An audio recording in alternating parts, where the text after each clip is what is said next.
Bem-vindos de volta à Central das Escrituras. Estamos muito felizes por tê-los aqui para falar sobre os 6 primeiros capítulos de Moroni. Eu sou Lynn Hilton Wilson. E eu sou Jack Welch. E aqui estamos no livro de Moroni. É o último livro do livro de Mormon. E é um pequeno apêndice muito poderoso. Ele não esperava ter tempo para escrever mais, diz ele no capítulo 1, mas ele está terminando novamente. Já terminou outras linhas. Sim, ele terminou no capítulo 8 e 9 de Mormon. Esse foi o primeiro de Moroni. E é um final muito denso, e ele reuniu muitas ideias e simplesmente acertou muitos objetivos. Ele queria dizer mais ou menos tudo, sabendo que poderia ser sua última vez, mas não foi. E ele também mencionou lá, você se lembra, no capítulo 8, versículo 6, onde ele diz que se passaram 400 anos desde o sinal do nascimento de Cristo. É mesmo. E contam tudo a partir disso. Com muita alegria. Que o evento mais importante de toda a história nefita foi o sinal do nascimento de Jesus Cristo. Mas 400 anos? Por que 400 anos teriam um significado especial para Moroni? A ponto de ele dizer, tudo bem, agora posso completar esse ciclo? No calendário maia, eles controlavam o tempo de forma muito meticulosa, com base em ciclos de 20 anos. 20 vezes 20 é 400. Portanto, temos aqui 20 ao quadrado. E acho que Moroni adora números.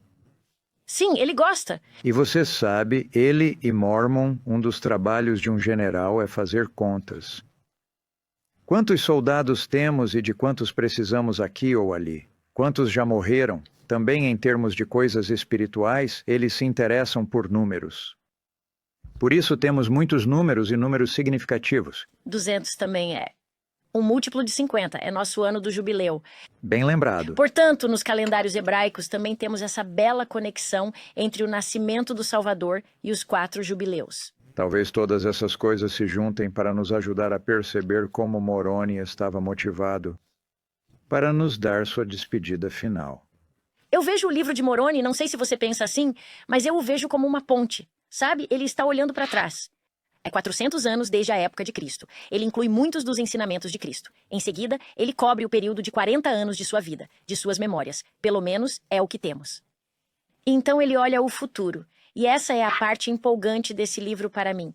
O que o público de Moroni daqui a 1400 anos precisa? E diz, os vi, os conheço, incluirei o que precisam. E é claro, além disso, o profeta Moroni, ele é solitário. Ele tem sido um operador solitário, provavelmente fugindo e tentando cuidadosamente evitar ser visto. Ele deve estar tentando ir a qualquer lugar onde não seja notado e se manter fora de perigo. E à medida que ele avança,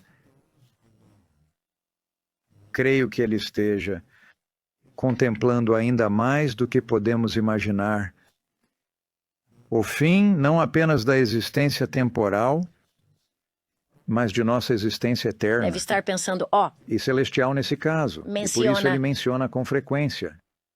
Nos encontrar no tribunal de Deus, os elementos eternos que são tão importantes para nós. Quando olhamos para uma espécie de visão geral de todo o livro, ele tem essas curtas unidades literárias, mas Jack, notei a ausência de narrativa. Não há, e isso veio à tona. Há muitos ensinamentos de Cristo, exortações, mas é muito diferente de todos os outros livros. Parece um apêndice. E ele o dividiu em 10 capítulos. E eu li algumas das pesquisas de Skousen. E esse é o único livro do livro de Mormon em que os 10 capítulos que estavam nos manuscritos originais do impressor são os que temos agora. Portanto, essas pequenas unidades são consistentes com o que temos agora, com o que Joseph traduziu. E como veremos aqui nas próximas 3 lições, podemos ver que cada uma dessas pequenas unidades são o tipo de coisa que Moroni poderia ter terminado e concluído.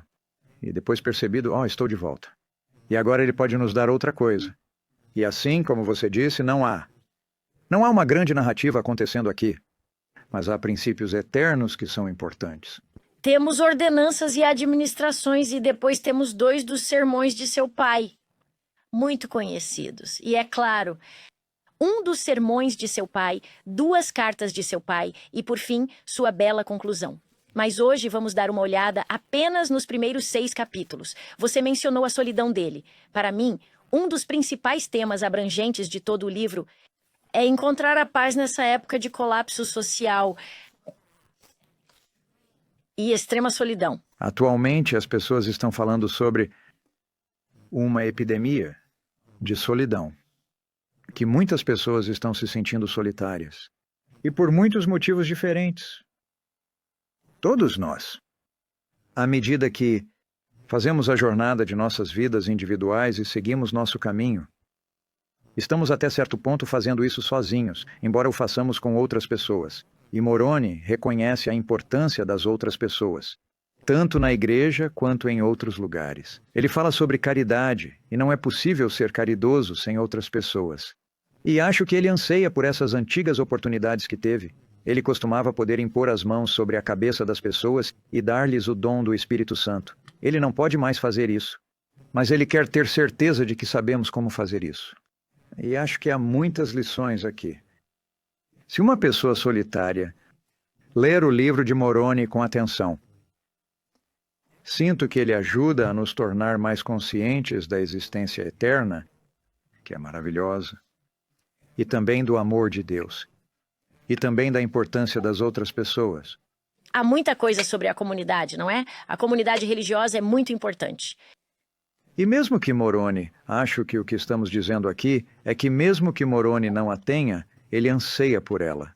Por isso ele registra. E você não acha que isso é um antídoto para o que poderíamos chamar de epidemia de solidão? Que a primeira coisa que você precisa fazer é ansiar pela comunidade. E se você conseguir fazer isso, talvez não a tenha imediatamente. Mas esse desejo e o reconhecimento de que você está precisando disso o ajudarão a encontrar meios de se associar a outras pessoas de maneira significativa. É isso. E Moroni diz que algumas das pessoas com quem ele se relaciona são os 3 nefitas que foram traduzidos. E os anjos e nós, que ele viu em uma visão. Fazemos parte de sua comunidade e poderemos vê-lo, como você mencionou, no julgamento final. Antes de nos aprofundarmos no texto, gostaria apenas de fazer um lembrete. Falamos sobre isso no início de nosso ano. Mas quando Joseph Smith está fazendo a tradução e quando Moroni está organizando o texto, é depois de seu livro que temos a página de rosto e as placas menores, e ele é capaz de acrescentar alguns detalhes à página de rosto a partir dos esforços originais de seu pai, quando ele acrescentou o livro de Éter. E então, é claro, quando o manuscrito original é transformado no manuscrito do impressor, nós o recebemos na ordem em que será publicado, começando com as placas menores, embora elas tenham sido as últimas a serem traduzidas. Mesmo tendo sido os últimos registros a serem incluídos, a por Mormon e Moroni, tenho certeza de que eles conversaram sobre isso. Não devemos nos esquecer que Moroni, antes de tudo, conhecia muito bem as placas menores. Ah, sim, ele cita Nefe muitas vezes. E assim, embora ele não soubesse exatamente como tudo seria organizado no final, talvez ele tivesse planejado tudo, mas o importante é que ele conhece esse material. E isso nos ajuda, creio eu, a reconhecer a ordem em que foram traduzidos, apenas para que possamos nos sentar no lugar de Joseph como tradutor. E acho que, ao apreciarmos o que ele deve ter experimentado, quando finalmente conseguiu ler e traduzir, o primeiro Nefe e o segundo Nefe, todas as peças vão se encaixando. Lemos as palavras de Jacó que são repetidas inúmeras vezes por muitos e muitos profetas. Não sei o quanto ele percebeu isso. Sim, ou até mesmo estava ciente disso. Muitos leitores, muitos comentaristas até hoje não estão cientes de todas essas interconexões. Vamos revelá-las à medida que lermos o texto. Vamos mergulhar, então, dos capítulos 1 a 6. Temos muitas instruções. Eu vejo o capítulo 1 como um pós-escrito. Pensei que não estaria aqui, sabe? Depois ele fala sobre receber e dar o dom do Espírito Santo, as ordenações do sacerdócio, o sacramento do pão e do vinho. E terminaremos hoje com os procedimentos para o batismo no capítulo 6.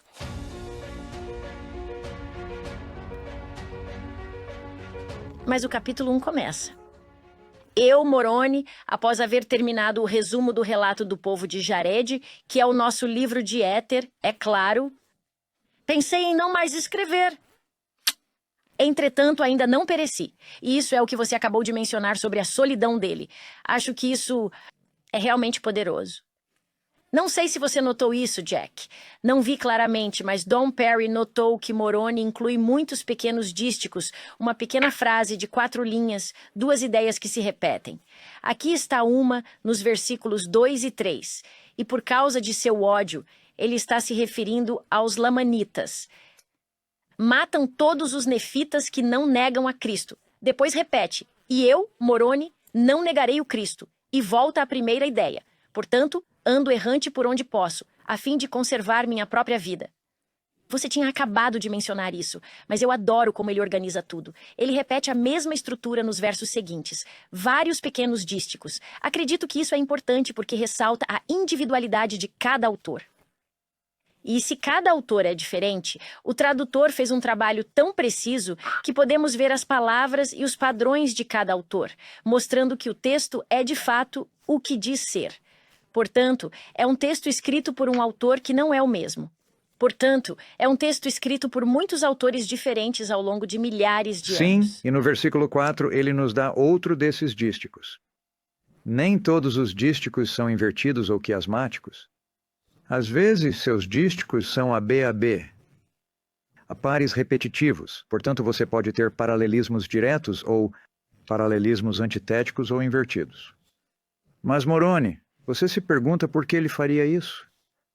E acho que ainda é porque eles não têm estruturas de parágrafo. Eles não têm pontuação. Assim, a maneira de encerrar um pensamento específico é repetir algo que estava lá no início. E as pessoas dizem, vejo que isso agora acabou. Então aqui, por exemplo, ele poderia ter dito apenas, escrevo, pois, algumas coisas mais, ao contrário do que pensava. Isso é realmente tudo o que precisamos saber. Mas ele continuou dizendo, pois supus que já não escreveria. Escrevo, porém, mais algumas coisas. Sim, exatamente o que você disse, mostrando uma conclusão. E então ele está dizendo, não vou mais falar sobre isso. Mas esse é um pensamento importante. E acho que ele já havia concluído. Eu terminei, fiz o que precisava fazer. Mas você sabe, acho que ele está agonizando. Por ter concluído os livros As Placas de Mormon, em uma nota realmente negativa à destruição dos Jareditas. T.S. Eliot, em seu famoso poema The Hollow Man, diz, é claro, que é assim que o mundo termina. Não com um estrondo, mas com um gemido. E acho que Moroni não conhecia esse poema, é claro, mas ele sentiu isso. E enquanto caminhava, ele disse, não posso deixar isso para lá com essa conclusão. Eu achava que não escreveria mais, mas ainda estou aqui. E por mais solitário que eu seja, tenho joias. Tenho algumas coisas realmente preciosas. Não tenho muito tempo, nem mesmo sei quanto tempo tenho, mas vou dar a ele o que puder. E acho que essa é a atitude predominante que se vê em todo o livro de Moroni. Outra coisa que me fascina é o fato de ele querer escrever para os lamanitas. Ele diz que nos vê. Mas veja o versículo 4, a segunda metade. Talvez sejam úteis para meus irmãos os lamanitas em algum dia futuro, segundo a vontade do Senhor. Estou fascinada com isso porque, é claro, é no livro de Moroni que obtemos muitas informações sobre caridade. E aqui essas pessoas estavam tentando destruí-lo e ainda assim, ele está servindo a elas. Ele está esperando o melhor. Ele ainda tem caridade para com eles, eu acho. Parte da maneira pela qual você sente caridade por outras pessoas é servindo-as. E servimos as pessoas de muitas maneiras diferentes. Mas Moroni percebe especialmente que no Evangelho de Jesus Cristo servimos pregando o Evangelho e fornecendo as ordenanças que o próprio Jesus veio e deu aos nefitas em terceiro Nefe. E se eles não achavam que o batismo era importante antes da vinda de Jesus, certamente aprenderam isso em 3º Nefe, capítulo 11. E lá Jesus faz disso uma coisa importante. Todos devem ser batizados e é assim que deve ser feito. E servimos as pessoas batizando com autoridade e recebendo o dom do Espírito Santo com autoridade. E no final do capítulo 18 de 3º Nefe, Jesus havia falado aos 12 e lhes dera o poder de conceder o dom do Espírito Santo. E esse capítulo termina dizendo, e explicaremos isso mais tarde. Agora, não sei por quanto tempo, Moroni ficou se perguntando. Ele deve ter ficado assombrado, pelo reconhecimento de que tinha algo faltando. Talvez não soubesse o que faltava. O Espírito o inspirou, mas o ponto principal é que ele nos dá isso bem aqui no capítulo 2.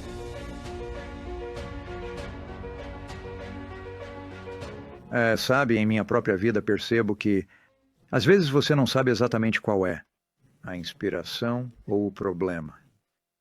Mas ao continuar perguntando, o que é que eu esqueci ou do que preciso? Você não acha que isso acontece, que você Sim. está aberto Acontece. a isso?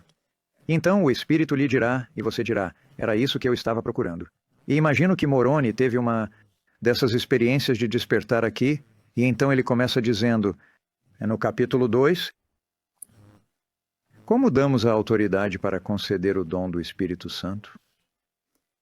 E vocês se lembram que Joseph Smith falou certa vez com o presidente Martin Van Buren? Sim, E o em senhor se lembra 27 de disso, novembro ele? de 1839. E Van Buren perguntou, então em que você é diferente dos outros cristãos? E o que ele disse? Nós temos o poder de conceder o dom do Espírito Santo. E com certeza, Joseph percebeu que se isso era tão importante para Moroni, é importante para toda a igreja. Portanto, é um pequeno capítulo muito simples, mas observe que ele começa dizendo serem as palavras que Cristo disse a seus discípulos, e isso foi transmitido pelos apóstolos, os discípulos, e eles as seguiram meticulosamente. O que estamos obtendo aqui é o que podemos chamar de Manual Nefita de Instruções do Sacerdócio. E nós o fazemos, em grande parte desta forma. Ele os chamou e disse, invocareis o Pai em meu nome. Em fervorosa oração. E depois que tiverdes feito isso, tereis poder para conferir o Espírito Santo àqueles sobre quem impuserdes as mãos. E em meu nome conferi-lo-eis, pois assim fazem os meus apóstolos.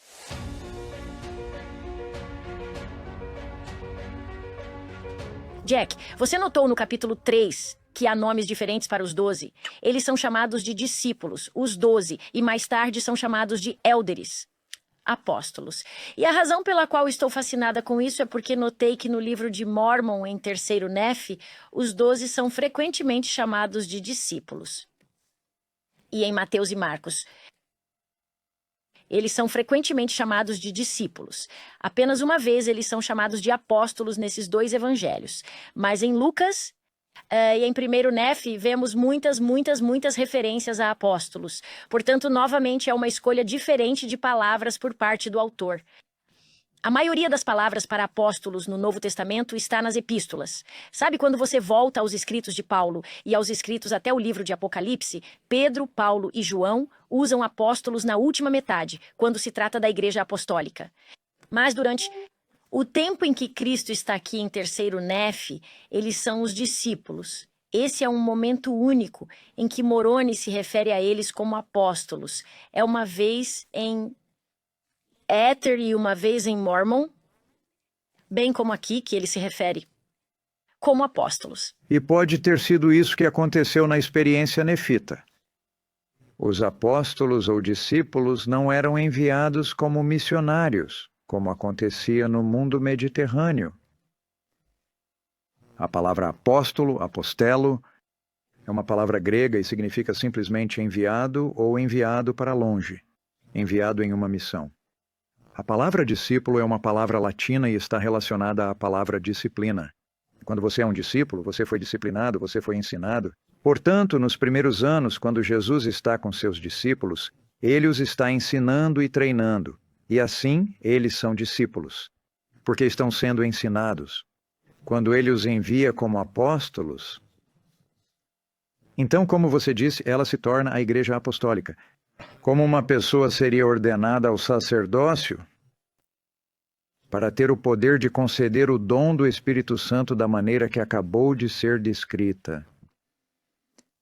E a forma de ordenação, maneira pela qual os discípulos, que eram chamados de élderes da igreja, ordenavam sacerdotes e mestres, depois de haverem orado ao Pai em nome de Cristo, impunham-lhes as mãos e diziam: em nome de Jesus Cristo, eu o ordeno sacerdote ou mestre, a fim de pregares o arrependimento e a remissão dos pecados por intermédio de Jesus Cristo, pela perseverança da fé em seu nome até o fim. Amém. Portanto, algo dessa natureza, onde o poder é dado e depois algum tipo de designação dentro desse ofício no sacerdócio também foi articulado. Sabe, fico feliz que você tenha se separado. O poder está lá, mas a designação é diferente. E estou fascinada com todo o livro de Mórmon ao observar a maneira como o poder de Deus é usado. Não é assim. Os dons do Espírito estão disponíveis a todos. O poder de curar, o poder das visões, o poder de profetizar, esses dons de usar o poder de Deus são para todos os crentes justos.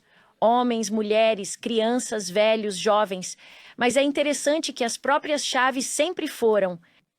Apenas alguns escolhidos possuíam a responsabilidade e as chaves, na era de Adão, eram apenas para os primogênitos.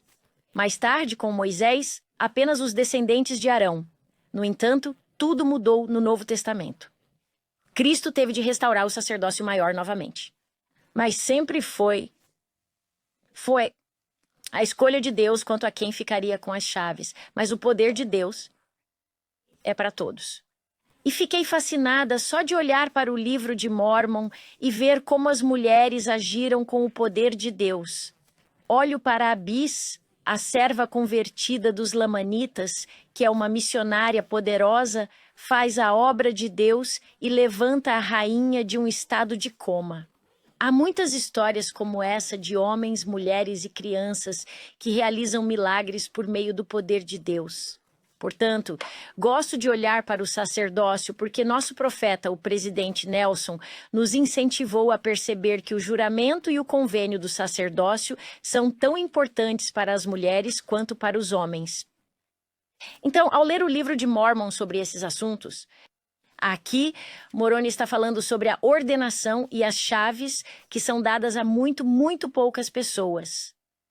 Mas ele também fala sobre o poder da piedade, que está disponível a todos os discípulos de Jesus. Então você acha que devemos distinguir entre o que você pode chamar de sacerdócio com S maiúsculo e o sacerdócio com um S menor? Cristo, essa é uma boa maneira de definir que o poder de Deus está disponível para todos nós. Mas Cristo, como cabeça da igreja, escolhe quem ficará com suas chaves. E isso mudou com o tempo e pode mudar novamente com o tempo. Você sabe, não é mais apenas o primogênito do primogênito e aqueles do primogênito. Que possuem as chaves também podem dar autoridade para que outros ajam como se fossem os detentores das chaves. O que aprendi com isso é que é sempre importante que eu me lembre que a casa de Deus é uma casa de ordem. Foi isso que ele disse, e a ordem é importante. Quando Deus criou o mundo, ele criou a ordem a partir do caos. Havia matéria desorganizada. Quando você organiza a igreja, você pega um grupo de pessoas que podem ter opiniões diferentes e várias necessidades, e você as organiza. E você traz ordem para a igreja. Essa é uma ótima analogia. E em nossa vida temos diferentes responsabilidades e posições. Mesmo que você tenha o sacerdócio e as chaves por um tempo, isso também pode não ser algo permanente, mas o que é sempre permanente é o poder de Jesus Cristo. E o fato de sermos seus servos. E estamos fazendo isso dentro de uma estrutura que ele organizou e providenciou. Também aprecio esses pequenos capítulos aqui para ver a importância das ordenanças de salvação. Sinto que muitos cristãos e muitas pessoas boas em todo o mundo são servos de Deus e estão fazendo o melhor que podem para obedecer a quem eles acreditam ser seu poder superior. mas somente nós. Temos as ordenanças de salvação e precisamos, como você disse, o trabalho vicário no templo.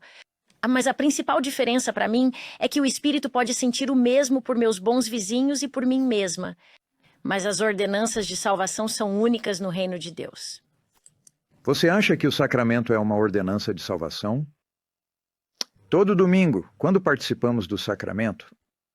Bem, eu sempre pensei no batismo como uma ordenança viva. O que você Bem, acha? o que você está renovando quando toma o sacramento? Você está renovando seu batismo. Portanto, é uma extensão de uma ordenança de salvação. Você acha que isso tem alguma coisa a ver com o fato de ela ser realizada sob a estrita observância do bispo? E o bispo tem de ter certeza de que as palavras são pronunciadas da maneira Que são encontradas aqui mesmo em Moroni.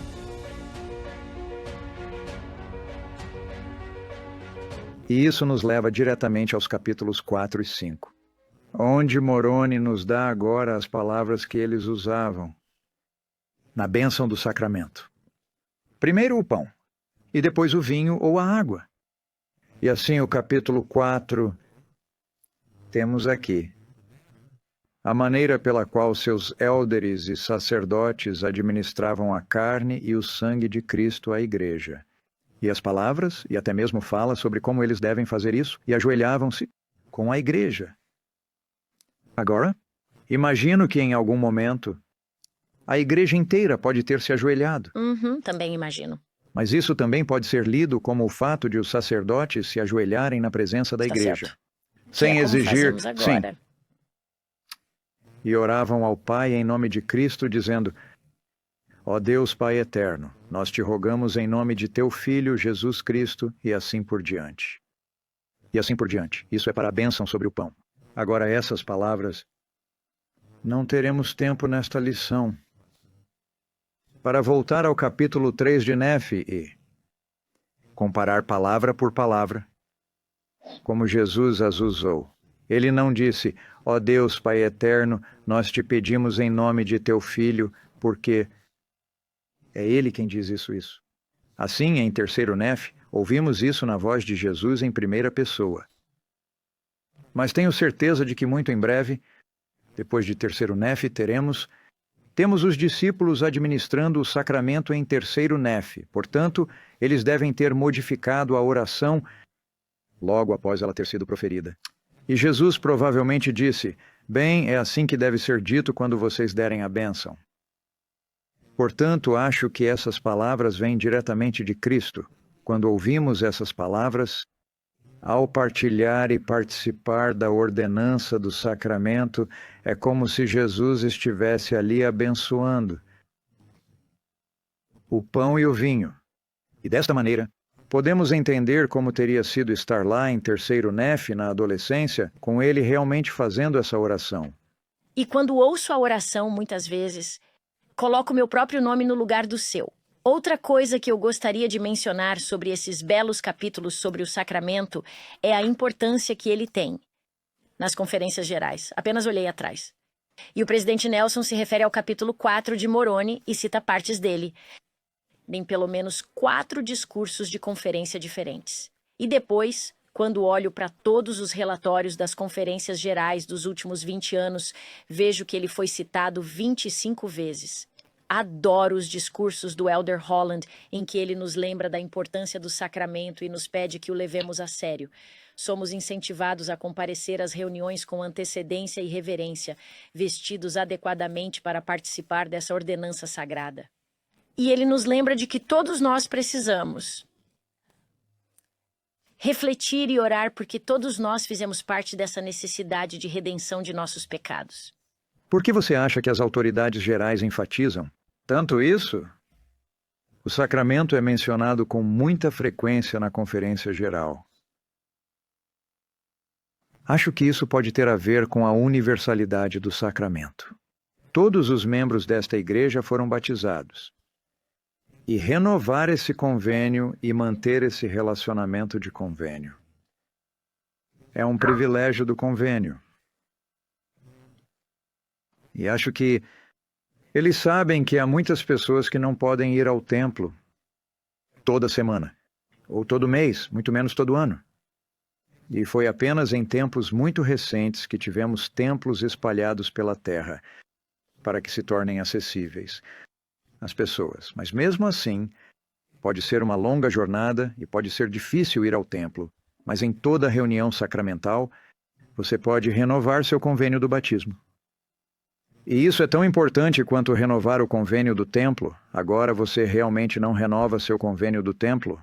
Na segunda vez que você vai, você está indo para outra pessoa. Também me fascina o fato de que, ao tomarmos o sacramento, somos lembrados de como ser guiados pelo Espírito. É o Espírito que é o agente purificador, e é assim que você faz isso. Você sempre se lembra dele. Você está disposto a guardar seus mandamentos e está disposto a assumir seu nome. Assim podemos ser purificados, então podemos ter essa experiência. Fico sempre feliz em ter esse lembrete. Busquem o Espírito, lembrem-se sempre dele. E isso está universalmente disponível para todos os membros desta igreja. Ter esse vínculo de convênio, acho que é uma coisa muito importante e estabilizadora. Costumamos pensar principalmente nesse relacionamento de convênio, como pertencente ao templo e de fato pertence. Mas você não vai simplesmente ao templo. Para renovar seu convênio, você vai à reunião sacramental. E lá você toma o sacramento. Em grupo. Essa é uma experiência em grupo. Busque o Espírito. Em que você, como membro desta congregação, está renovando seu compromisso de servir a eles, de servir uns aos outros, de amar uns aos outros. Chorar com aqueles que choram. E de vê-los. E mostrar que você os ama e se importa com eles. E desse modo, acho que essas são as razões. E que os apóstolos e todas as nossas autoridades gerais e oficiais gerais da Igreja enfatizam esse sacramento. Ou essa ordenança, da maneira como o fazem. E acho que pode ser por isso que Moroni não escreve isso até o final. Ele agora sabe que aconteça o que acontecer, ele chegará a essa conclusão final e depois vai amarrá-la e selá-la.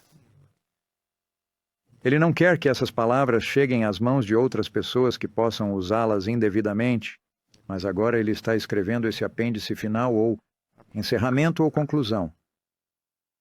E agora pode-se dizer é seguro, para que essas preciosas palavras sejam registradas.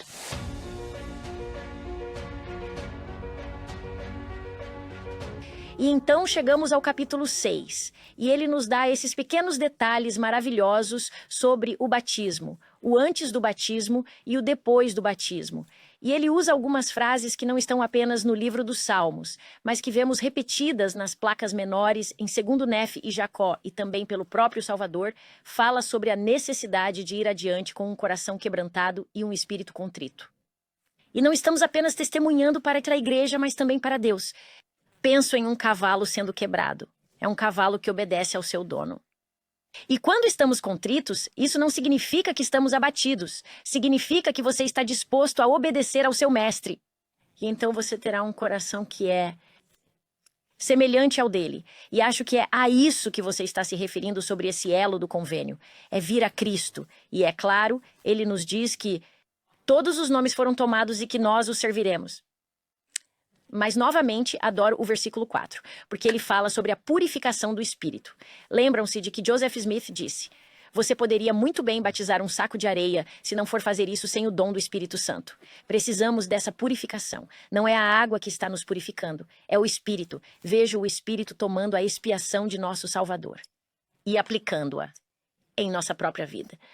E, portanto, temos o versículo 4. Eles são purificados pelo poder do Espírito Santo. E a purificação também está relacionada ao fogo. Sim, o batismo pelo fogo.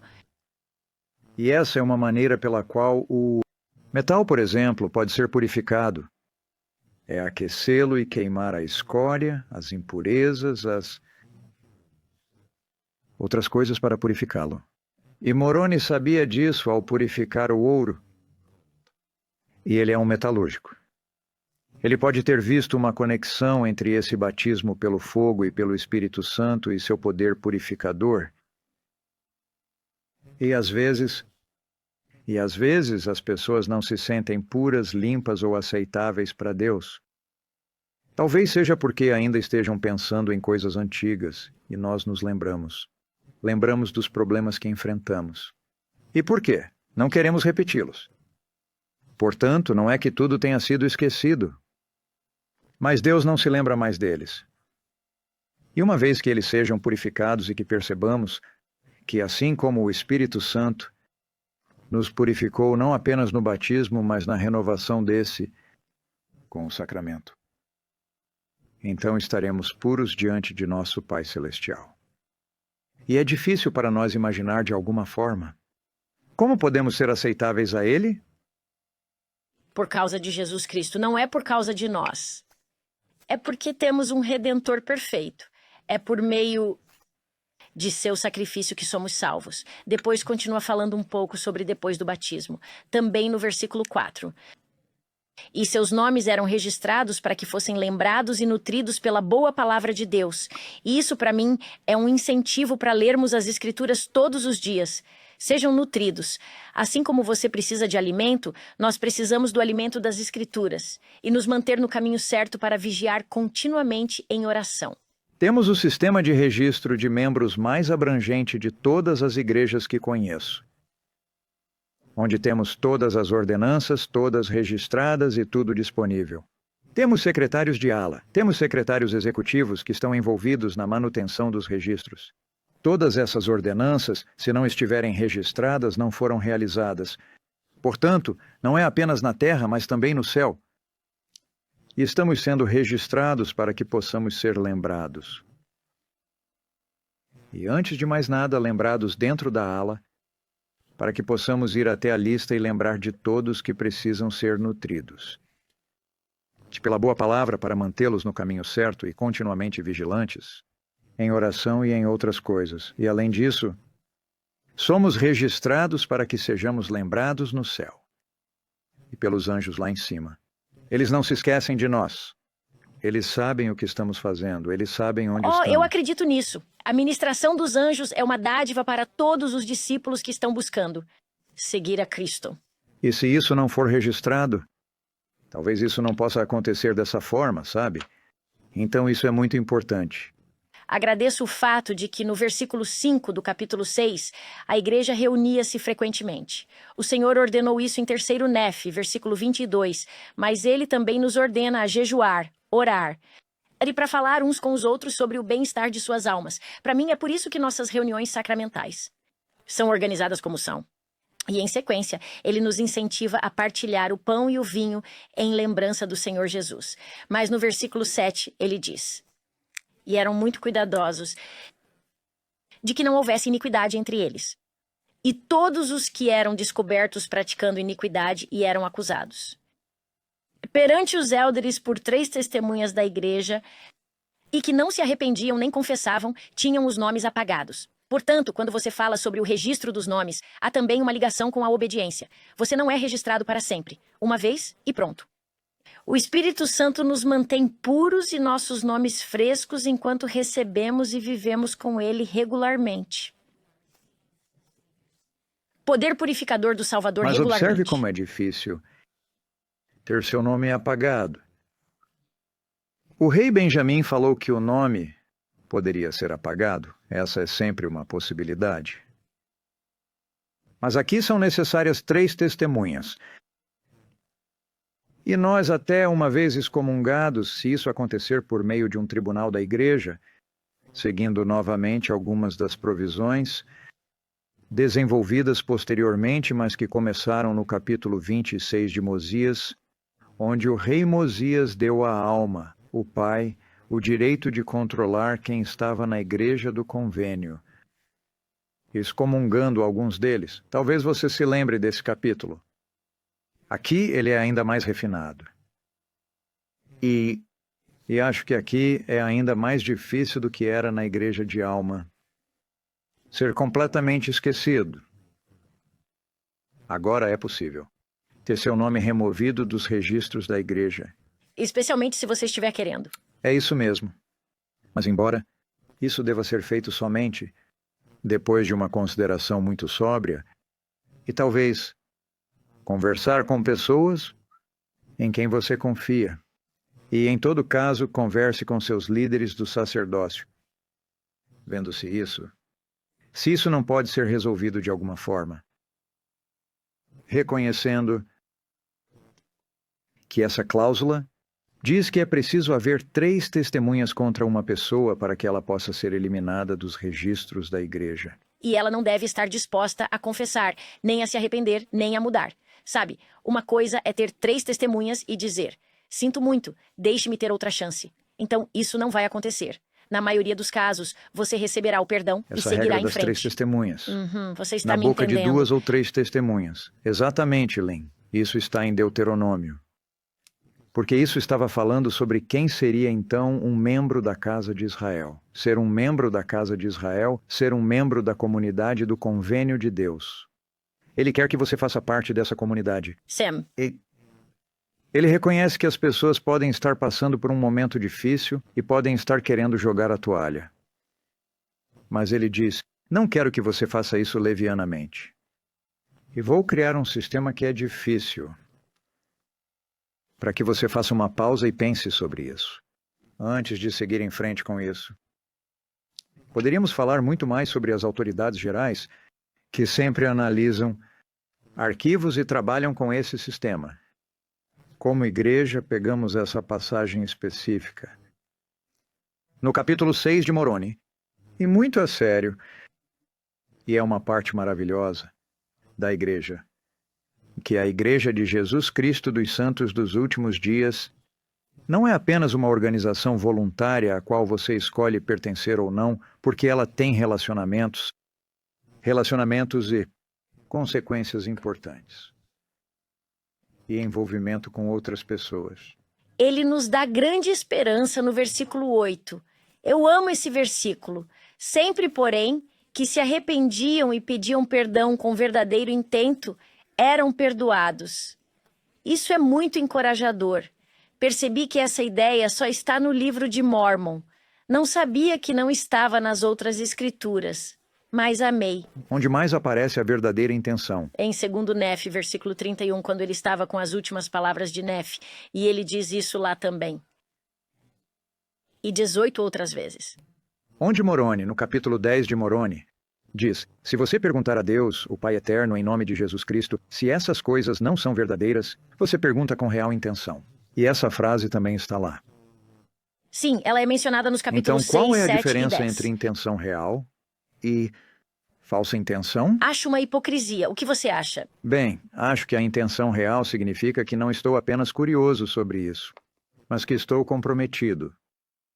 Que eu realmente quero ir adiante com isso.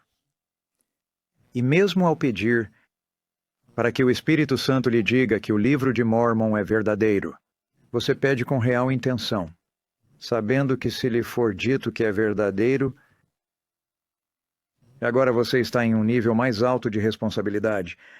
Você sabe que ele é verdadeiro. Agora você deve seguir em frente. E se você perguntou com real intenção, dizendo que, então eu seguirei isso. Eu obedecerei, então mudarei. Serei uma nova pessoa. Se eu for tocado pelo Espírito Santo para saber que isso é verdade. Portanto, tal intenção é crucial. Sim, eu também fiquei fascinada. Pesquisei para ver se essa frase, já que não é uma frase bíblica, é usada na literatura americana do século XIX. Então, fiz uma pesquisa no Google e encontrei o real intento mencionado várias vezes em outras literaturas do século XIX, o que sugere que, novamente, Joseph é o tradutor e está sendo traduzido para seu vocabulário. É exatamente o que ele disse que era, um texto antigo, sendo traduzido para o vocabulário da época. E, finalmente, no versículo 9, temos um versículo que foi de grande interesse para mim como bispo, porque ele diz como nossas reuniões devem ser conduzidas. E não apenas reunião sacramental, mas todas as nossas reuniões. Ele diz que suas reuniões eram dirigidas pela igreja, segundo as manifestações do Espírito e pelo poder do Espírito Santo. Qual é a diferença entre as obras do Espírito? Acho que é o Espírito de Jesus Cristo e o Espírito Santo, o poder do Espírito Santo. Portanto, que tudo isso seja feito, e ao nos reunirmos, como filhos de nosso Pai Celestial. E assim, toda a Trindade, todos os três, são um, como Jesus ensinou no capítulo 11 de 3º Nefe. Adoro o fato de que isso dá autonomia às nossas unidades locais. Se você tiver necessidades diferentes das de outra pessoa, adapte suas reuniões. Adapte suas necessidades da primária, das moças e dos rapazes, das viúvas e de tudo o que compõe sua ala. Localmente, o Espírito o guiará e dirigirá, e sob a direção do bispo você tem autonomia para dirigir sua área. E não se trata apenas de autonomia. É poder. Poder e responsabilidade. Certo. E eu sempre senti que isso era importante. Sim, se vamos nos adaptar de alguma forma para atender a uma necessidade específica, não quero que as pessoas pensem que estamos apenas uma brincadeira aqui. Essa não é a natureza da igreja. Mas como líder da igreja responsável pela condução de uma reunião da Sociedade de Socorro ou de uma atividade dos jovens, todas essas devem ser dirigidas pelas obras do Espírito e pelo poder do Espírito Santo. E se assim for, se formos instruídos a fazer o que quer que seja, pregar, exortar, orar, suplicar, cantar ou qualquer outra coisa, se isso for feito sob a influência de Jesus Cristo e do Espírito Santo, se for feito do modo correto, será aceito por nosso Pai Celestial. E gosto muito da adição do canto dos hinos aqui, pois os salmos faziam parte do texto antigo. No entanto, é importante perceber a orientação do Espírito Santo na atualização dos hinos para enfatizar a celebração do nosso Deus e Senhor Jesus Cristo. E também aprendemos aqui que as igrejas de Moroni, suas igrejas, estavam cantando. Acho que quando ele lhes dizia para fazer essas coisas, era isso que eles mesmos faziam. E o que eles estavam cantando? Bem, talvez estivessem cantando os Salmos. Temos citações dos Salmos. Temos citações de poesia.